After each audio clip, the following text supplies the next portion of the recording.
Welcome to the month of August, which means college football season begins this month. Let's bring in Bill Bender from Sporting News to go over the very latest. And Bill, all the college football teams are back officially on the field, I guess in a wink, wink, nod, nod way. We know that they've been doing stuff behind the scenes, but they're getting ready now for the beginning of the season. Week 0, just a few weeks away. And then the huge showdowns, of course, coming week 1 in college football. Can't wait to get into it with you. No, 3 weeks away from that Dublin game between Kansas State and Iowa State. I'm super excited. We've got a lot of content coming at Sporting News, and our preseason All-American team will be out next week. And I'll just give it right away right now. There are a lot of Texas and a lot of Ohio State guys on that team, and they play in week 1. It's going to be a lot of fun. And it feels like the odds makers are telling us that it is a dead heat between these two teams for the number 1 team in the country, at least the beginning of the season. We know things can go sideways at any time. But how about opening up between arguably the top two or top 3 teams in the country, with Ohio State at home taking on Texas, total 50 and a half. I mean, this is just as big as it gets to open up Labor Day weekend. It's going to be fantastic. Yeah, the last time Texas was in Columbus was 20 years ago, and you ask anybody around here where they were, and they'll know. That was the game where Vince Young threw a late touchdown to Limas Swede. They won 25-22. Ohio State was really the only defense that held that Texas offense down that season. And, you know, the rules are reversed in a little bit. Everybody's looking forward to Arch Manning. I will say this about Texas the last 2 years, 25-5, 10-5 against ranked teams. They do have to rebuild the offensive line around Arch, but man, they've got playmakers. Whether it's Ryan Wingo or C.J. Baxter or Trey Wisner, they've got plenty of guys surrounding Arch that are going to make plays. So this Texas offense should be super exciting. The schedule's a little bit tougher. They do play at your Florida Gators, at Georgia, at Ohio State. Mm-hmm. But man, there's a lot of talent rolling through Austin right now. Yeah, and it could be somebody from that game ends up winning the Heisman Trophy award, although I don't think you could ever win or lose the Heisman in 1 week. That's unfair because it's just so early in the season and we tend to be prisoners of the moment. But opening up, Arch Manning is going to be the favorite to win the Heisman this season, even if this changes before week 1. I could see Cade Klubnik or Nussmeier jumping up maybe a little bit, but I think Arch is still going to be the favorite. But after week 1, if Ohio State wins and Jeremiah Smith catches 3 touchdowns, I mean, Bill, that's going to flip.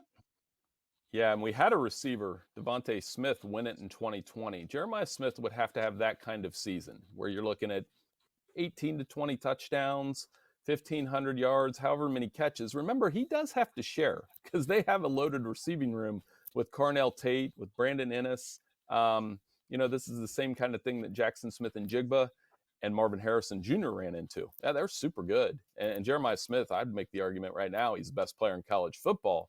But he has to make those big plays in the Texas game, in the Michigan game, in the Penn State game in order to win the Heisman Trophy. He is a good bet. If you don't like Arch, I mean, Craig, the hard part to me is picking an SEC quarterback. Is it Lenora Sellers? Is it Garrett Nussmeier? Is it DJ Lagway, even though he's got the injury right now? There are a lot of talented quarterbacks that could pop up in the SEC this year. Yeah, I'm going to pick Sellers to win the Heisman this year, Bill. I think he's very much flying under the radar. I loved what I saw from him last year.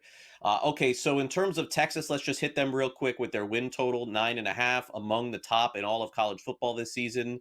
But the reason why, somebody would say, Bill, why is it not 10.5?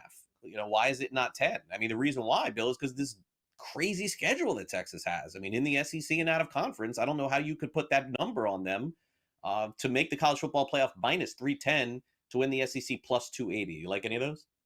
Well, thinking logically, then you have to, with the 9.5, you have to say they're getting a split against Georgia and Ohio State. And they got to play at the road in both of those games. Georgia beat them twice last year. Ohio State beat them. So let's say they lose both of those games on the road. Do you think they're going to win the rest of them? They do play at Florida. They've got to play Oklahoma. They've got the rivalry game against Texas A&M. There aren't a lot of breaks for the Longhorns. That said, I think they're going to go at least 10-2. I do. And I think they'll have a chance to play for the SEC championship again. Whether or not you like Texas, which the media pool did, or Georgia, who I think actually Georgia's flying under the radar, believe it or not. I still think they have a super talented roster around Gunnar Stockton and that defense. And Kirby's been telling them all summer that nobody believes in him. He's the master of that. You know that. So I think there is some value in Georgia as well. So if that noon game isn't enough for you, you can take a break during the day, I suppose, and skip some games, but you got to come back at night for the showdown between LSU and Clemson. That's a 7:30 p.m. Eastern game. We've already heard a little war of words about who's better and what field is better to play on and who's hot and who's not. Clemson, by the way, Bill, I will say, supposed to be better this year. I know the last couple of years have been shaky. Supposed to be a better season for them. They're 3.5 point favorites, total 57.5. Ton of pressure on LSU, I think, to stay in this game and win. But then again, if Clemson doesn't win, pressure's on them too for the rest of the year. The line surprises me a little bit. I thought it might be around like 2.5 or 1.5, even though it's Clemson at home, and all of those things you said are true. They have 3 or 4 first-round picks, Peter Woods, TJ Parker on a loaded defensive line. I think they'll win the game, but I'm leery of the fact that they lost to 3 SEC schools last year. LSU does have a ton of talent around Garrett Nussmeier.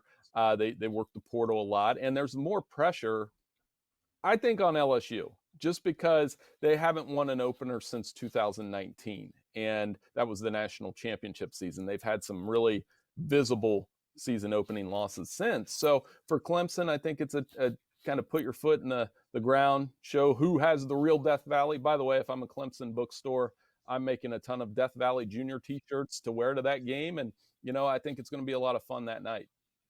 I do too. By the way, let's skip ahead, guys, to the win total for LSU. 8.5, I'm seeing here on the FanDuel Sportsbook. Plus 650 to win the SEC. Boy, the odds makers are certainly telling us that LSU, I mean, they could be good, but they're hedging their bets here a little bit. It feels like there's a chance that LSU may be not as good as they want to be this year.